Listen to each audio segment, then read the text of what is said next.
Yes, I can. Birth plus day is birthday. Text plus book is textbook. Rain plus coat is raincoat. Out plus side is outside. Butter plus fly is butterfly. Thank you, Swara.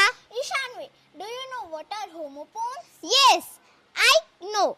The words sound same but have different spellings and meaning. Such words are called homophones.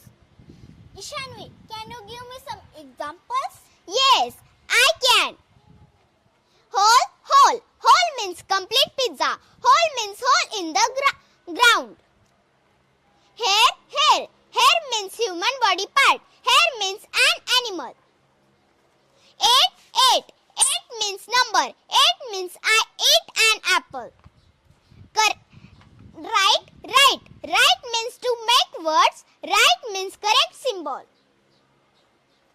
Sun, sun. Sun means star in our solar system. Sun means a male child.